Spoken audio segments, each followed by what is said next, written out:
Bonjour à tous, c'est Steve. Nous allons continuer à parler de l'Éternel, à parler de Dieu. Parce que moi, personnellement, je crois en ce que Jean 17 parle, 17:3, qui nous parle de la vie éternelle. Donc la vie éternelle, c'est connaître Dieu, c'est connaître Jésus-Christ. C'est ça, la vie éternelle. N'est-ce pas? Et alors, nous, quand nous nous rencontrons, nous travaillons Dieu. Nous travaillons pour connaître notre Dieu, parce que c'est ça la vie éternelle. Toi et moi, nous avons accepté Jésus-Christ, ça veut dire que nous avons accepté de connaître Dieu et de connaître Jésus-Christ. Et quelqu'un dira que la vie chrétienne, c'est la relation avec Dieu. La relation avec Dieu. Quand tu parles Dieu, nous, en tant que chrétiens, nous savons que Jésus-Christ, et il a dit, Jésus-Christ lui-même a dit, et lui et Dieu, et Dieu le Père, ils sont un. C'est là coûté cher. Et le religieux et les autres sont fâchés, ils l'ont attaqué, ils ont commencé à jeter les pierres. Et avant qu'ils le fassent ça, et je pense que c'est, et vous lisez en Jean, n'est-ce pas? Je ne connais pas quel chapitre, mais en Jean, il est dit, et c'est Jean 10, j'espère, Jean 10, vous lisez en Jean 10, vous trouverez que il est en train de... Il leur demandera, il dit, vous voulez me jeter des pierres, pour quel cas me jetez-vous des pierres? Pourquoi vous jetez ces pierres-là? Ils n'avaient pas su. Ils disent que nous jetons les pierres c'est parce que toi tu veux t'égaler à Dieu. Tu n'es pas Dieu, tu veux t'égaler à Dieu. Il a dit, mais de quoi est-ce que vous parlez? Si vous lisez dans votre propre Bible, dans votre propre Torah, vous trouverez que Dieu lui a dit que vous êtes Dieu. Si Dieu vous appelle n'importe, vous qui êtes là, il vous appelle Dieu, et vous ne savez même pas, vous avez des doutes, et il vous appelle Dieu, et combien plus forte raison, c'est lui qui est venu de lui, c'est lui qui l'a mandaté de venir sur la terre. C'est peut-être le cas que Jésus leur présentait. Alors, aujourd'hui, nous allons continuer à parler de l'Éternel, nous continuons à étudier notre Dieu, connaître notre Dieu. Parce qu'il est dit, quand nous connaissons Dieu, quand nous connaissons Jésus, nous allons connaître nous-mêmes. Parce que Jésus dit qu'il est en nous et nous sommes en lui. Donc, tout ce que nous faisons, nous le faisons en Jésus-Christ. Donc la réussite est totale. Alors pour être vraiment à l'aise avec ce que nous faisons, il faut connaître qui nous sommes. Autrement, même la victoire que nous avons déjà eue à travers Jésus-Christ, elle est vaine. C'est pourquoi il dit que Jésus-Christ est mort pour tout le monde. Il est mort pour toi, il est mort pour moi, il est mort pour ceux qui se disent que Dieu n'existe pas. Ceux qui se disent qu'ils ne connaissent pas Dieu, ceux qui te disent qu'ils refusent Dieu, c'est tout simplement l'ignorance. Et ceux qui sont ignorants, c'est qu'ils ne l'acceptent pas. Il n'a pas donné le pouvoir d'être enfant de Dieu, n'est-ce pas? Et ceux qui l'ont accepté, ceux qui l'ont reçu, ceux qui acceptent Jésus-Christ, il a donné le pouvoir d'être enfant de Dieu. Vous vous souvenez de Jean 1? C'est important. Alors aujourd'hui, allons-y à ce que nous avons préparé. Et moi, je ne suis pas un grand fanatique de préparation, mais je pense qu'il doit avoir au moins un titre sur quoi nous allons discuter. Parce que l'Éternel parle à travers nous. Il dit que ne soyez pas effrayés, allez partout où on va vous tirer, allez et parlez, et je serai avec vous. Il a promis en Hébreu 13, n'est-ce pas? Et c'est Hébreu 13, 5, où il est écrit qu'il a promis qu'il nous laissera jamais. Il sera avec nous tous les temps. Donc notre Dieu est fidèle, n'est-ce pas? Tite 1:2 dit que notre Dieu ne ment point. Alors, restons vraiment attentifs et n'écoutons pas ce que le diable souffle aux oreilles. Et ça, c'est seulement sur papier. Non, et soyons de ceux qui croient. Soyons ceux qui ont la foi, n'est-ce pas? Comme l'Hébreu dit, Hébreu 11, soyons ceux qui ont la foi. Nous avons la foi. Et nous acceptons ce que Jésus a dit. Certaines histoires peuvent se voir. Non, ça c'était quand les apôtres étaient encore ça. Non, Jésus qui dit qu'il est le même hier, aujourd'hui et éternellement. Ce qu'il a fait hier, il le fait aujourd'hui et il le fera à travers nous. Parce que nous, il a besoin de nous. C'est pourquoi nous avons besoin d'être vivants. N'acceptez pas de mourir, refusez. Vous mourrez, vous n'êtes plus, vous n'allez pas faire partir, n'est-ce pas? Vous n'allez pas faire partir de ces combats. Acceptons de vivre le plus longtemps possible. Et s'il est temps de mourir, on va mourir avec joie. Parce que nous avons combattu, comme l'apôtre Paul va dire que j'ai combattu, j'ai fait un bon combat. Alors, pour aller vite, allons-y vite à ce que nous avons préparé, comme je l'ai dit. Aujourd'hui, nous lisons Jacques 1, 27. C'est juste une petite causerie et nous allons terminer. Jacques 1, 27 dit « La religion pure et sans tache devant Dieu notre Père consiste à visiter les orphelins et les veuves dans leurs afflictions et à se préserver des souillures du monde. »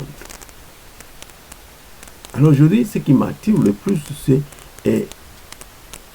cette visiter les orphelins et les veuves dans leurs afflictions. Je ne sais pas si tu t'appelles religieux, je ne sais pas si tu jures seulement sur la religion, mais en réalité, moi je me dis que nous tous, nous sommes, tous qui suivons Jésus-Christ, nous pouvons nous dire religieux, mais le plus important dans la religion chrétienne particulièrement, c'est la relation entre toi et Dieu. La relation entre toi et Jésus-Christ, qui est notre Dieu. La relation entre toi et Jésus-Christ, la relation entre toi et Dieu le Père, c'est ce qui compte le plus. Ici, il nous dit que, selon Jacques 1, 27, il dit que la religion pure, devant notre Dieu, quand notre Dieu nous regarde, qu'est-ce qu'il veut de nous? Je me souviens quand les apôtres, n'est-ce pas, je pense que c'est le temps de l'apôtre Paul, et quand il est rentré pour trouver les autres, les disciples de Jésus-Christ ou les apôtres à Jérusalem, ils avaient dit que, dites aux païens, n'est-ce pas, de ne pas s'essuyer, de ne pas manger des histoires offertes aux dieux, aux idoles, et ils n'avaient pas oublié de parler de prendre soin de quoi? De needy, donc de ceux qui souffrent, ceux qui ont besoin d'aide. Et parle soin de veuves et de orphelins. Moi, je pense que ça, c'est très important pour une église. C'est encore plus, c'est important pour l'église en général. Moi, je me dis que c'est très important pour toi et moi. Ce n'est pas seulement pour, quand on parle de l'église, la plupart d'entre nous, on se retire. Mais l'église, c'est toi. Et c'est toi qui incarnes cette religion-là.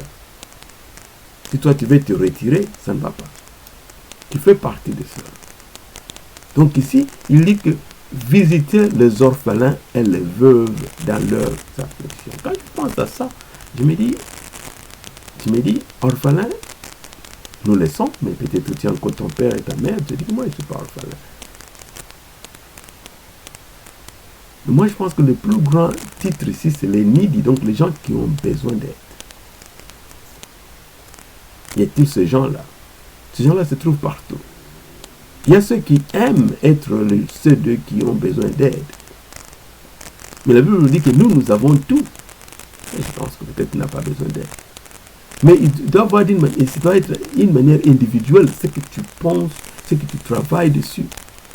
N'est pas tomber dans ce jeu du diable ou qui te veut pauvre, qui te veut, tu penses que manger et prendre la nourriture d'autres personnes, ça te rend à l'aise, ça te rend ce que tu es.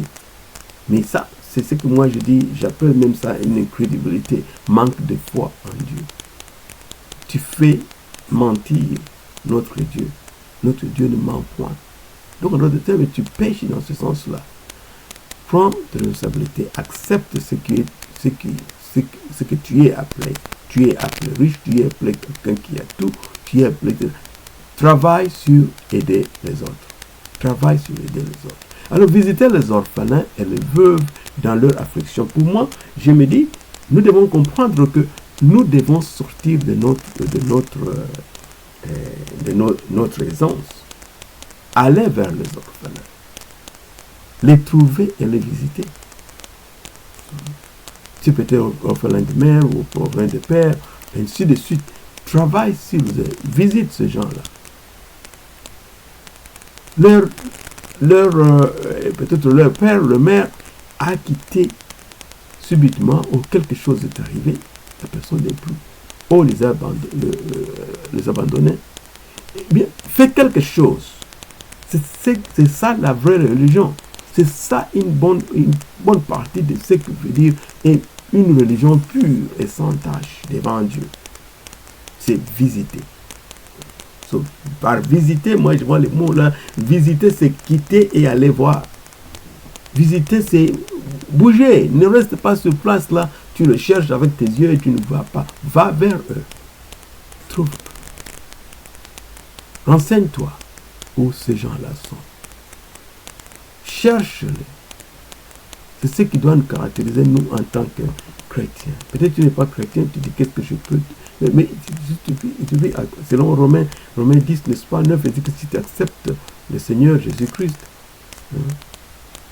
et si tu confesses qu'il est le Seigneur, et tu dis dans ton cœur, tu acceptes dans ton cœur qu'il a été ressuscité des morts, eh bien tu es sauvé.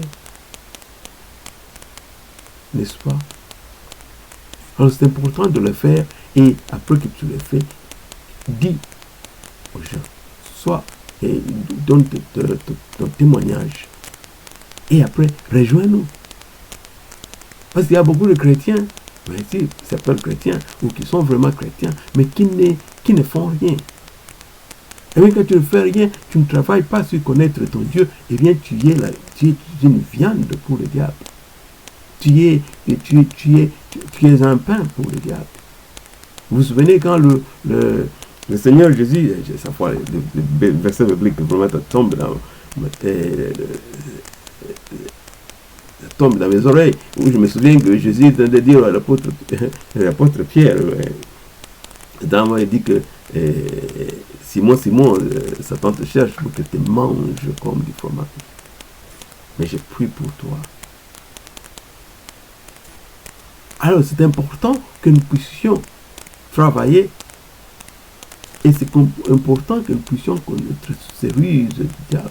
Plus que nous connaissons notre Dieu, plus que nous connaissons comment il agit, plus que nous, dans le même système, nous découvrons comment nous allons nous résister le diable.